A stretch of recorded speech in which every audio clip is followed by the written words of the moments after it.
Good evening. What's up, everyone? I am about 25 minutes late tonight, so doing a little bit better than last week. Running a little bit late, just trying to get everything organized. Hope you guys are having a great week. Hope you guys had a great Friday and you guys are looking forward to the weekend. Forgot to introduce myself. My name is Dr. Rob. I am the host of the Wilderness Fitness Podcast, and tonight we're going to be talking about squat depth and why that matters. First, we're going to talk about the Spicy Saturday workout and some house cleaning things first. So let's dive into the workout. Justin's got a pretty simple one lined up tonight. It's going to be 20 rounds for time, 5 pull-ups, 10 push-ups, 15 air squats. That's the RX. Sounds pretty basic and straightforward, and it is. But 20 rounds for time, it's going to get pretty spicy there at the end, pretty tough there at the end. Make sure that you're recording your time so that way you can keep track of this stuff and see how you're doing when this workout pops up again. For the scaled movements, you can do 5 jumping pull-ups, 10 knee push-ups, and then 15 air squats. With the air squats, since the theme of the week is squat depth, you need to make sure that you're getting the top of your thigh to parallel with the ground. All right. There's a ton of benefits to getting to that parallel position as far as muscle activity and developing resiliency at the knee. So you need to make sure that you're getting your butt down low so that way the top of your thigh is parallel with the ground. Again, the same as last week. If you need to mix and match, you can do regular push-ups, but you can't do 5 pull-ups in a row or any sort of combination thereof. You can take the RX version and mix and match with the scaled movements. You might have to go down to the scaled movements as you get down to 20 rounds or down to like 16, 17, 18, 19, and 20 rounds. You might have to jump back to the scaled movements halfway through or 2/3 of the way through this workout. Totally fine. Just make sure you write this stuff down and record it so that way you're able to see your progress when this workout comes around, maybe at some point next year or later on this year. I don't think this is a benchmark workout. But anyway, the newsletter, so I'm starting to compile that. That goes out just once a month. So that newsletter will be going out sometime in the middle of February. If you guys are not registered or signed up for the newsletter, that's in the link in the bio, so you guys can go ahead and get registered for that. The Spike Camp membership, so that's got the seminars available. That's got the workout available. Next week, we're going to be going to the recovery week for the workout. And then the second week of February, will be the new workout, getting you guys ready for the fall. So if you guys aren't registered for that, go ahead and get registered for that. That sign up is on the website. It's $24 a year, super cost friendly for those of you wanting to learn a little bit more about health and invest a little bit more in your health and get a workout with that too. So, all right, squat depth. What happens when you squat? Why is it important to squat and get your butt down to parallel? And then if you're having any sort of difficulty getting there, what are some things that you could do to change that? So those are going to be the topics for today. So let's dive right on in.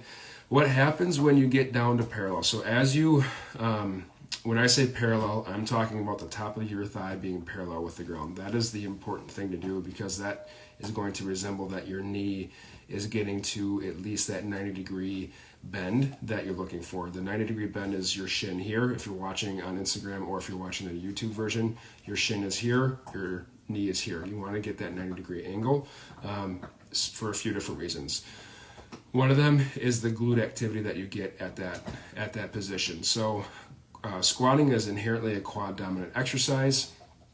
Simply because of where the weight is at and the motion that you're doing, it's going to be a very quad dominant exercise. The max quad activity happens after 80 degrees though, so you still need to get at a fairly deep position in order to get the max quad activity. Max glute activity happens at 90 plus degrees, so the ass to grass squat technique, that's coached to get that max glute activity. Again, squatting is a very quad dominant activity, but in order to get the most out of it, you want to get to at least 90 degrees in that knee bend, so that way you're able to get the most amount of glute activity that you can get. Hamstrings, those don't get talked about enough with the squat, but hamstring activity is the max between 10 and 70 degrees. The hamstrings assist the ACL in not allowing the shin to slide forward on the femur. So your shin bone is here. If you're again watching on the Instagram live or the YouTube version, so your shin is here, Your femur is here sitting on top. As you go to bend, your femur naturally wants to slide forward. That's how the joint glides and rolls. The ACL is sitting right here in the middle, preventing that forward shearing motion. The hamstrings insert on the inside and the outside portions of the knee, pulling the shin back, so that way that cannot happen. So it prevents that from happening. Again, it assists the ACL. Most ACL or some ACL injuries can be reduced if the person can increase their hamstring strength. They can do that by, again, getting to those deeper squatting positions. Ligament and meniscus activity and forces within the knee with the squat. So I want to cover this because most of you probably are not going to care, but it is important to know, especially if you're going through an ACL reconstruction, how important this is to help rehab the ACL and achieve peak performance out of the ACL. So peak ACL shearing force, so again, that sliding force of the ACL is going to be between 15 and 30 degrees. So that's not much of a knee bend at all. That is also the most common position for the ACL to be torn. If you're watching football or basketball or soccer, most of the athletes don't have a very deep knee bend when they go to tear the ACL. Their knee is hardly bent, their foot is planted in, and there's a rotational component to it, and that's what tears the ACL. So that between 15 and 30 degrees of knee bend is peak ACL shearing, so sliding back and forth. PCL, it's a different ligament that prevents the backward sliding of the shin on the femur bone. That is about 90 degrees, not super important there, but the compressive forces.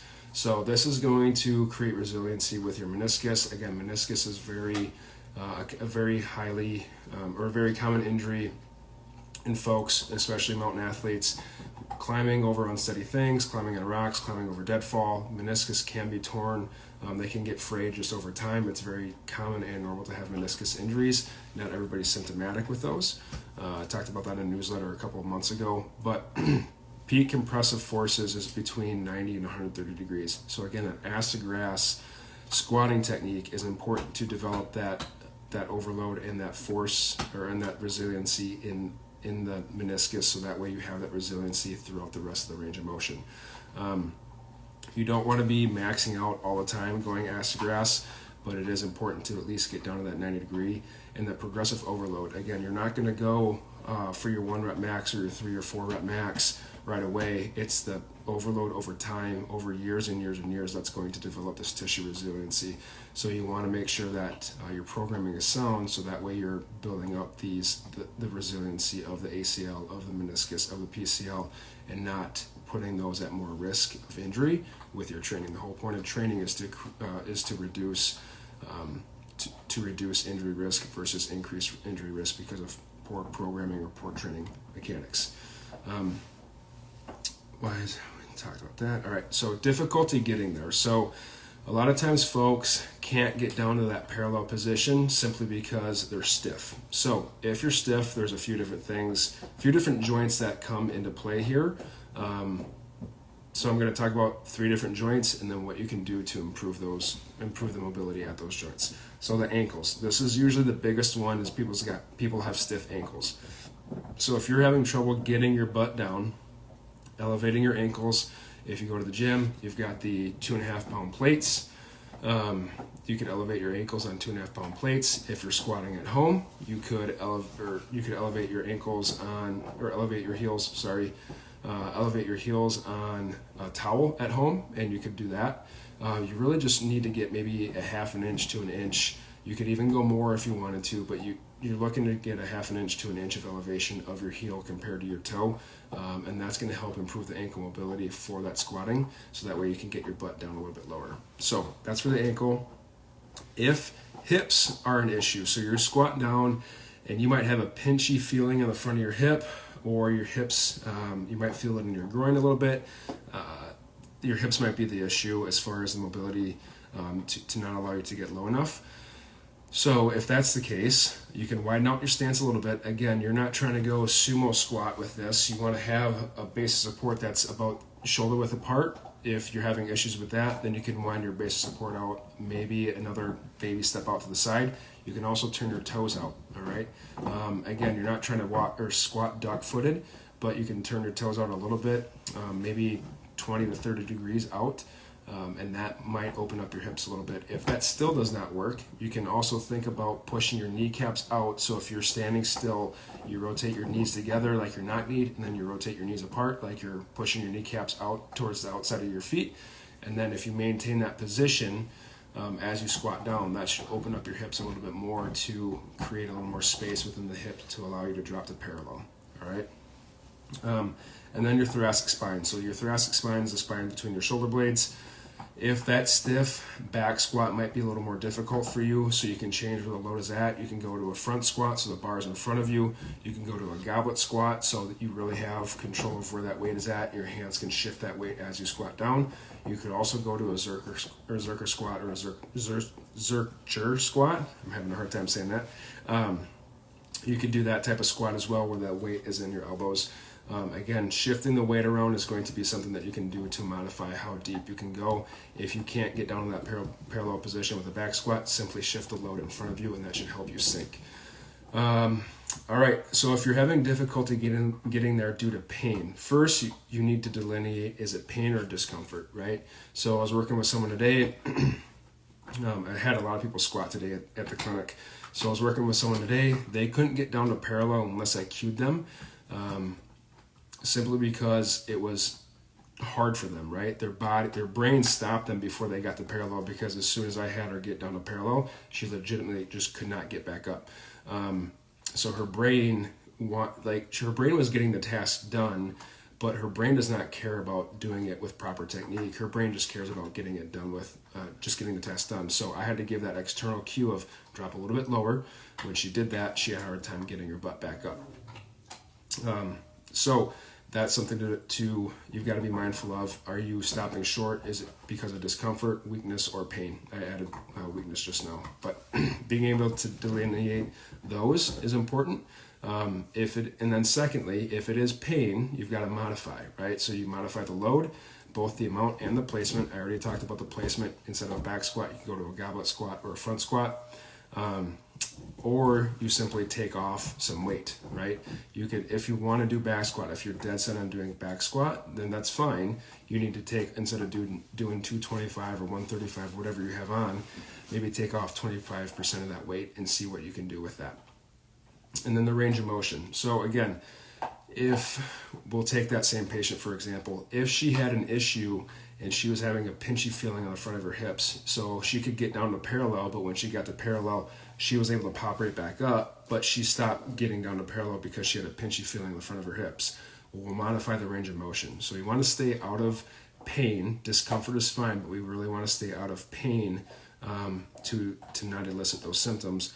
And as time goes on, as those tissues become resilient and stronger, then we can really increase the depth in which she goes and start to push that depth. So range of motion is something that you can do as well. You can do box squats. You can do 3/4 squats, to where you have that control and you have to exhibit that quad, hamstring, and glute control to bring yourself back up after a 3/4 squat. And then you've got volume. So you've got sets and reps, right? Maybe you're in the middle of a workout and you're intending to do 5 sets of 5. You get to your third set and your hip, the outside of your hip is just not feeling it today. You went for a big run the day before and you're supposed to squat 5 sets of 5 today, and you just can't do it. That's fine.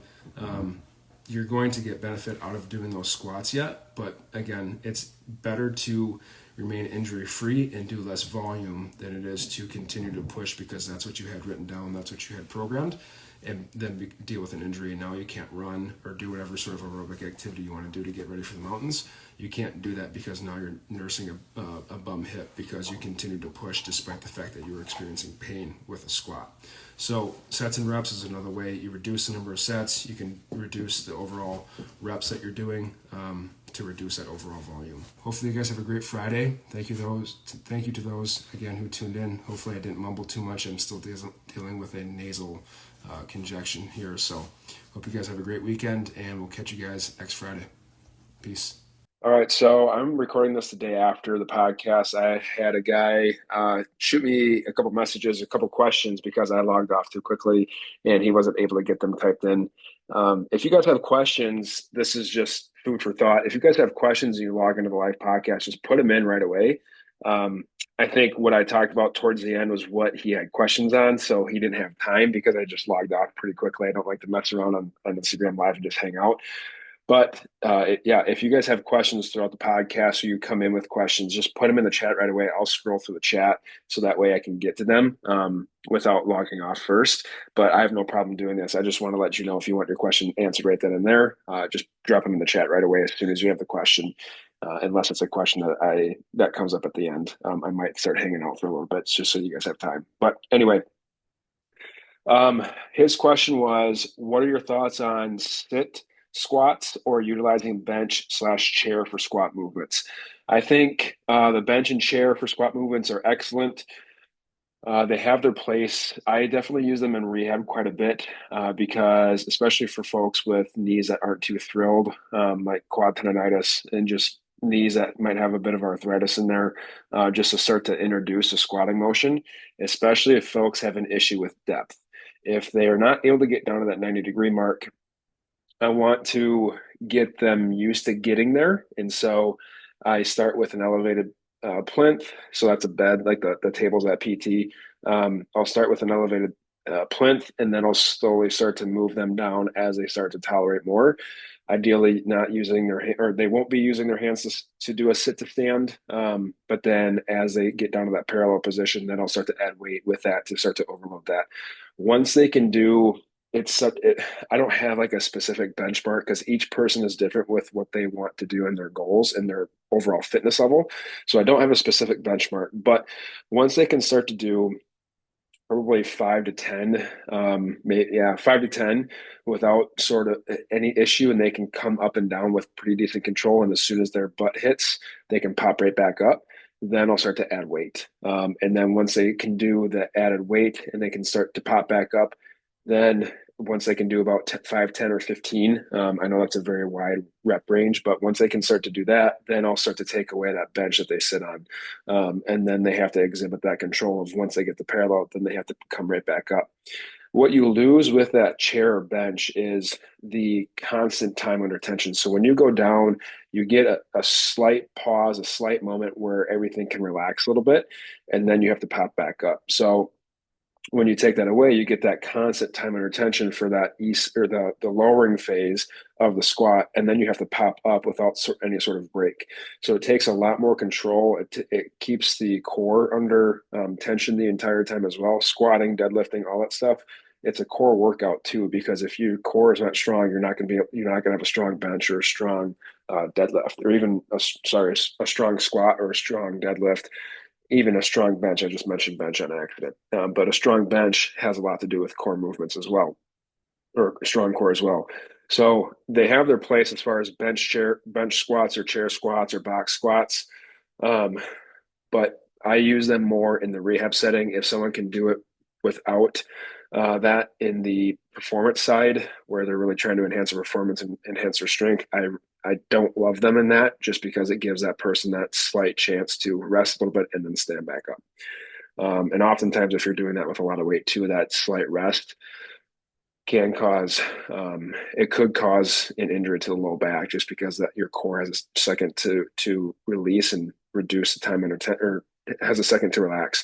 So then it has to tighten back up and then move as you or then stabilize as you move. So I use them more in the rehab setting. Long story short. And then his second question: what is your recommendation for those trying to go deeper on their squats but lose their balance or are unable to remain flat-footed during deep squats? So, losing their balance, squatting is inherently a balance exercise. It's a dynamic balance exercise. So, one, practice. Definitely do body weight squats first. Also, I have a mobility, and I meant to mention this on the podcast, and I totally forgot on the live podcast, but I forgot. I have a mobility workout or a mobility guide on the website. It's totally free to you. It's under the free resources tab. If you go there, all you got to do is submit your email, and then you can have access to the mobility workouts or the mobility movements. What they are, it really goes from head to toe or toe to head, however you want to look at it. There's an ankle mobility movement there, specific ankle mobility movement, and that's geared towards improving someone's squatting ability. There's some hip mobility movements there that will also enhance your squatting mobility. And then there's some thoracic spine movements. Again, the thoracic spine is the spine between your shoulder blades. There are some movements there that will also improve the mobility there, which will help keep your chest logo. If you're pretending you're Superman or Superwoman, you want to keep your logo straight forward when you're squatting. That's going to be dictated by your femur length, but the same rules apply to you. Like, you want to keep that chest logo up as best you can. If your thoracic spine is stiff, that's going to limit your ability to keep that chest logo up. So improving that mobility will also enhance your squat. So there's mobility movements for all three of those body parts on that mobility guide. But if they continue to lose their balance, it's a lot of practice. If they're unable to remain flat-footed in the meantime while you're enhancing your squat mobility, you could take that plate. I think I mentioned it earlier in the podcast. Take a 2.5 pound plate and stick that underneath your heel. Or if you're at home, you can take something at home, a piece of 2x4, and stick that underneath your heels. But you want to elevate your heels a little bit relative to your toes.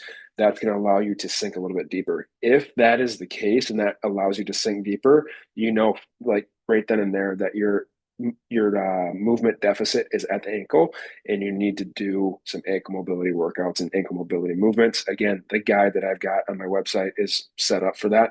So definitely check that out. I talk about how much to do and how many sets and reps and all that stuff to do on that guide too. So you shouldn't have questions. If you do, feel free to shoot me a message on Instagram or on an email. All right. Yeah, that was it for his questions. Two very good questions, kind of two or three very good questions.